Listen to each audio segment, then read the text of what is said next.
Este vídeo aborda um tema muito importante, que é a cirurgia segura, o que o paciente deve saber e fazer. Esse vídeo ele é destinado aos pacientes que irão se submeter a procedimento cirúrgico comigo e minha equipe. A gente sabe que esse tema é um tema que leva a evitar mortes desnecessárias. Esses protocolos de cirurgia segura ele tem sido realizado no mundo todo e aqui no Brasil também é um projeto do Ministério da Saúde e da Anvisa em relação aos procedimentos que devem ser adotados para os pacientes que irão se submeter a cirurgias eletivas e até mesmo cirurgias de urgência. São várias condutas que devem ser adotadas, desde o consultório do médico, no momento da internação, no momento da anestesia, no momento da cirurgia, na sala de recuperação anestésica, durante o pós-operatório no hospital e as orientações que o paciente deve receber quando tiver alta do hospital. É fundamental que os pacientes entendam que precisa ser discutido muito bem a indicação de uma cirurgia. Então, o primeiro aspecto é: a cirurgia realmente é necessária? Existe outra opção? Para as doenças benignas, nem sempre é necessário a realização de uma cirurgia. Você pode ter opções de tratamentos não cirúrgicos para essas doenças. Então, a gente tem que sempre discutir isso. As doenças provavelmente benignas também às vezes podem ter opções não cirúrgicas. Para as doenças provavelmente malignas ou para o câncer, normalmente a cirurgia faz parte do tratamento, sobretudo quando se fala em câncer dos tumores sólidos. Então, esse é um aspecto que deve ser discutido amplamente no consultório, com o paciente, com os familiares. A cirurgia desnecessária já é um aspecto negativo em relação à prática médica. Nós, como médicos, devemos encarar a medicina com seus dois pilares básicos, que é o pilar da beneficência, ou seja, de fazer o bem, e da não maleficência, ou seja, de não fazer o mal. Esse é o nosso objetivo principal. Então, muitas vezes o paciente chega no consultório querendo ser operado, tem um mioma, quer fazer uma esterectomia, tem um nódulo de mama, quer fazer cirurgia da mama. Então, boa parte das doenças benignas, elas não carecem de nenhuma intervenção cirúrgica, porque são doenças que não se transformam em câncer. São doenças em que geralmente não trarão grandes malefícios para o paciente ou malefício algum. Então, esse pilar ele é importantíssimo, da beneficência e da não maleficência. Então, essa discussão tem que ser muito bem acordada com o paciente para que o benefício de todo o conhecimento científico acumulado no século 20 e 21 sejam transformado em uma coisa boa para o paciente, levando ele a ter uma melhor qualidade de vida e uma maior quantidade de vida. Esse é o objetivo principal. Então, a gente vive hoje uma pandemia praticamente de excessos de exame e excessos de cirurgia. Muitos pacientes acham que quanto mais fazer exame, melhor, quanto mais cirurgia, melhor. E isso não é verdade. Então, a avaliação antes da cirurgia, então, uma vez que tenha sido indicado o tratamento cirúrgico, ou seja, todas as opções não cirúrgicas foram discutidas e a cirurgia realmente é necessária, a primeira coisa que você deve, se você vai operar comigo, por exemplo, você deve ter uma boa relação comigo. Essa relação tem que ser muito próxima, com o médico, pacientes, familiares, relação inclusive de amizade, para a gente fazer o melhor possível para que esse doente se recupere e volte para a sua família, para a sua função social da melhor forma possível e no menor tempo possível, e que seja recuperado da melhor forma possível. É necessário que o paciente entenda a complexidade que envolve o processo cirúrgico. Não é simples o processo cirúrgico. Então, o doente, quando entra no hospital, desde a admissão do hospital, para ir para o leito, ser transportado numa maca, chegar no centro cirúrgico que tem 10, 12, 15, 20, 30 salas cirúrgicas, com uma grande quantidade de gente trabalhando naquele hospital. Então, é fundamental que esse processo ele seja muito bem coordenado para que evite erros grosseiros que podem comprometer a vida do paciente e também os erros finos que podem acontecer, às vezes detalhes muito sutis que pode culminar com complicações graves e até mesmo o óbito do paciente. A comunicação ela deve ser muito efetiva. O paciente tem que ir para o centro cirúrgico entendendo tudo o que foi discutido no ambulatório, no consultório médico. Se ele tem dúvida, essa dúvida deve ser sanada antes dele adentrar ao centro cirúrgico. Paciente ansioso, desconfiado, que não entendeu todo esse processo do tratamento cirúrgico, ele é um doente que está mais propenso, inclusive, a complicações, porque ele não está seguro. Ele tem que ler e assinar os consentimentos autorizando a realização do procedimento. Qual é a finalidade desse consentimento? Não é proteger o médico do ponto de vista legal. A responsabilidade pelo ato cirúrgico é nossa, de nós que somos cirurgiões. E nós nos empenhamos, estudamos, nos formamos, fizemos nossas residências médicas e continuamos estudando continuamente, se aperfeiçoando para prestar o melhor atendimento médico possível. Então, a finalidade desse consentimento é que o doente entenda todas as complexidades daquela cirurgia, as complicações que podem acontecer, a parte que cabe ao paciente, inclusive relatar ao médico se ele teve alguma infecção, alguma alteração que possa levar à suspensão da cirurgia. Por exemplo, se ele está gripado, se ele está com uma infecção urinária, com a dor de urina, se ele tem alguma lesão de pele, escoriação, infecção na unha, infecção no dente. A gente recomenda que esses pacientes, antes das cirurgias, façam uma consulta ao dentista, se ele não tiver feito isso recentemente, para que qualquer infecção dentária seja corrigida antes da cirurgia. No momento da intubação, essas infecções na boca são causas de infecção respiratória no pós-operatório, sobretudo de cirurgias com anestesia geral e cirurgias maiores. Então, há uma complexidade de condutas que devem ser tomadas antes da cirurgia. E quais são os riscos da cirurgia? Então, por que não devemos operar, por exemplo, todos os nódulos benignos de mama, todos os nódulos de tireoide, todos os nódulos renais, todos os nódulos da glândula suprarrenal, todos os miomas? Porque cirurgia mata. Essa mortalidade hoje ela é muito variável. Para as cirurgias eletivas de baixo risco, se estima entre uma morte para cada 100 a 200 mil cirurgias. É uma mortalidade baixa, mas existe. Essa pessoa que morreu, não há como ressuscitá-la. Vai ser uma perda da vida dessa pessoa, além da perda para a família. Então, esse risco de morte ele tem que ser muito bem conversado no ambulatório, porque às vezes, quando ocorre um evento fatal, se o paciente não tiver sido alertado dessa possibilidade, ele começa a acreditar que a cirurgia é 100% segura. Isso não existe. Então, isso precisa ser muito bem discutido. E alguns pacientes mais idosos, que têm comorbidade, às vezes podem apresentar um risco tão grande que contraindica a cirurgia. Então, para esses pacientes, sempre é necessário uma avaliação pré-operatória mais detalhada, inclusive com a participação de um médico cardiologista que vai ver qual é a reserva cardiovascular desse paciente, se ele suporta o estresse da cirurgia.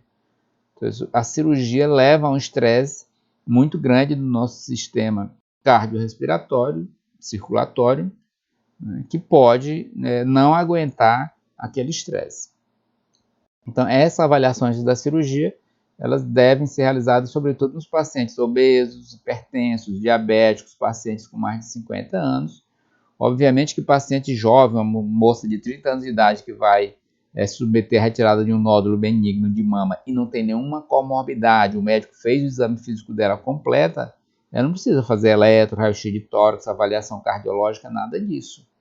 Por outro lado, uma senhora de 55 anos que é hipertensa, diabética, obesa, essa paciente ela necessita de uma avaliação cardiológica para avaliar qual é a reserva cardíaca dela. E deve ser discutido amplamente com o paciente as complicações das cirurgias, né? Desde a morte, como a gente já comentou, até as complicações inerentes à cirurgia, como infecção, hematoma, cicatrizes que podem ficar feias, queloides, fístula, dentre outras. Então, várias complicações podem acontecer após, tanto no intraoperatório como sangramentos, que é uma coisa que pode acontecer em grandes cirurgias e que o médico, o cirurgião está preparado para contornar isso, mas às vezes você tem condições de coagulação do próprio paciente ou tumores muito grandes, por exemplo, na área oncológica, por exemplo, tumores pélvicos, retroperitoneais, que às vezes podem ser cirurgias que realmente têm sangramentos importantes, inclusive às vezes havendo necessidade de hemotransfusão, embora a gente hoje se empenhe ao máximo em não transfundir nenhum paciente, porque a gente sabe que o paciente que recebe sangue pode ter um prognóstico pior do seu câncer.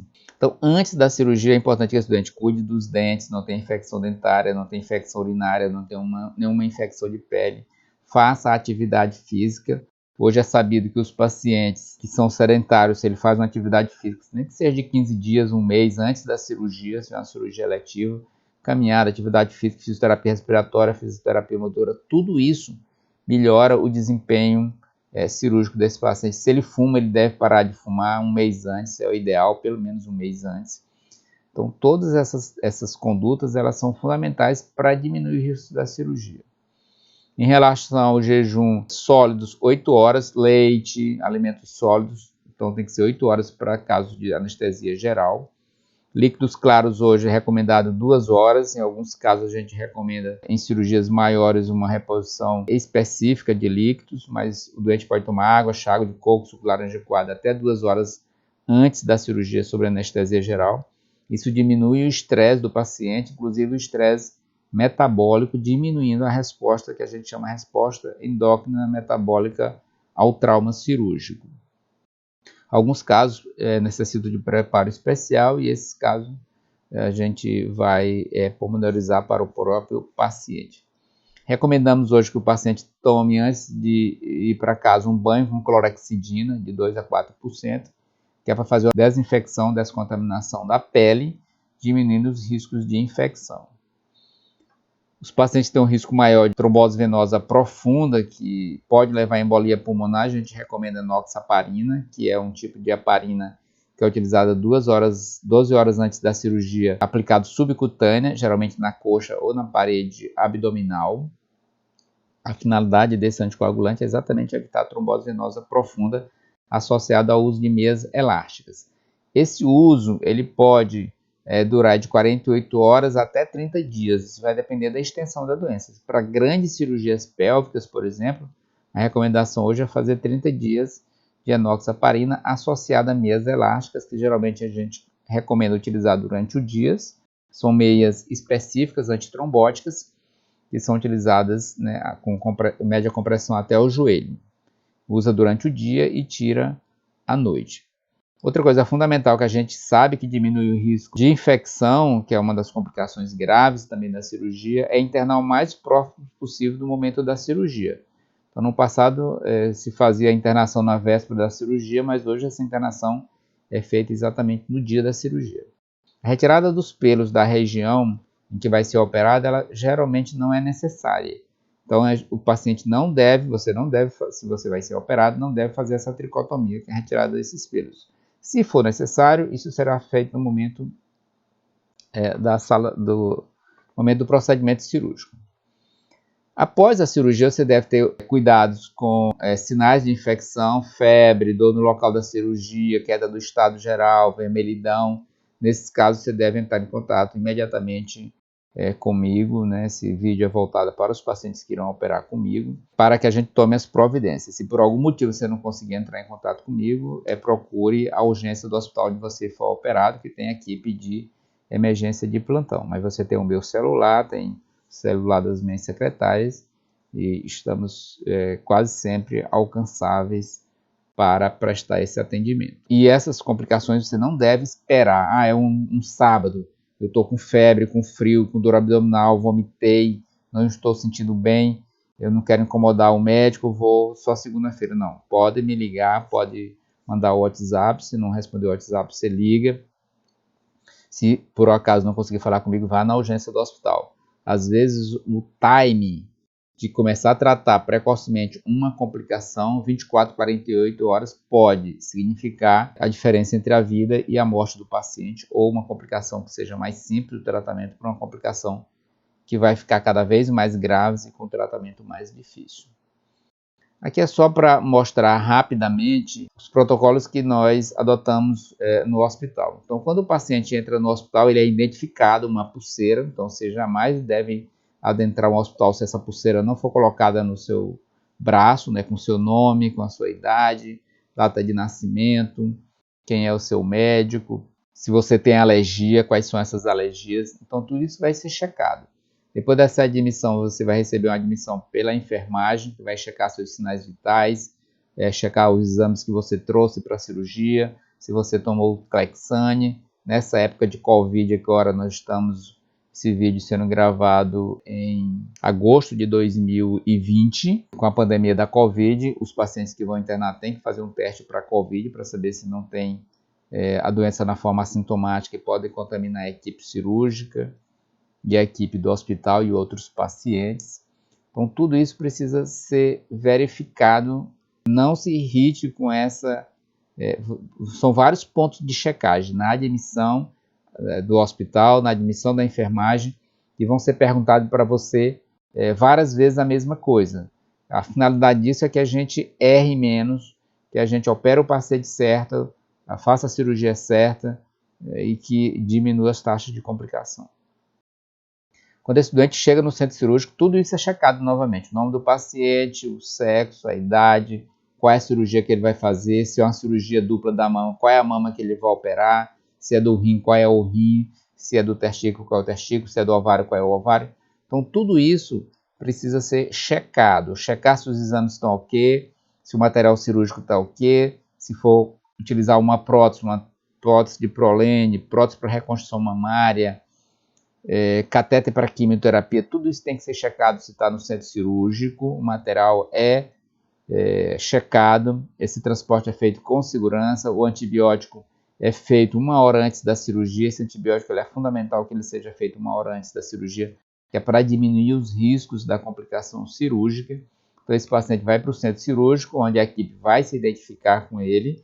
Então vai perguntar o nome do paciente, eles vão dizer o nome do anestesista, o nome do auxiliar, o cirurgião, no caso que serei eu. Esse vídeo é voltado para você. Nós já teremos conversado sobre isso, você já assinou todos os seus consentimentos, nós estamos com o seu prontuário no centro cirúrgico, o prontuário do ambulatório, em que a gente confere antes da cirurgia tudo novamente, a gente passa com a nossa equipe. Toda a nossa equipe recebe esse prontuário para que todo mundo fique de olho em todos os aspectos da cirurgia. Qual é a cirurgia, qual é o lado, qual é a previsão da duração da cirurgia, o tipo de anestesia, né? Qual é a peça cirúrgica que vai ser retirada, se vai ter congelação, quem é o médico que está na congelação, se é a equipe que vai levar a peça para a congelação está ok, né? Se o material cirúrgico está tudo ok. Então, tudo isso, essa revisão é feita, o material cirúrgico é contado, gases, compressas, principalmente em cirurgias abdominais, cirurgias de mama, porque pode ficar corpo estranho na cirurgia.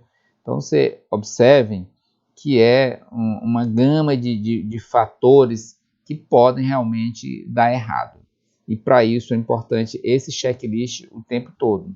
Então você vai estar sempre sendo testada, perguntada, como é seu nome, qual é seu médico, qual é a sua cirurgia. Mesmo estando lá, essas perguntas serão feitas para você, para que a gente realmente não perda nenhuma saída.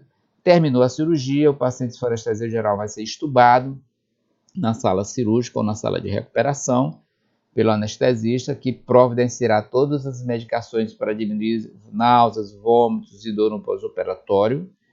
E aí, depois que o doente está bem recuperado, ele vai para a enfermaria ou para a UTI, dependendo do tipo de cirurgia.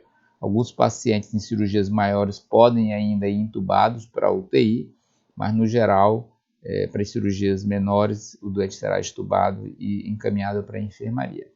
Na enfermaria, ele será recepcionado pela equipe de enfermagem, onde vai checar todos os sinais vitais, frequência cardíaca, respiratória, pressão arterial, temperatura.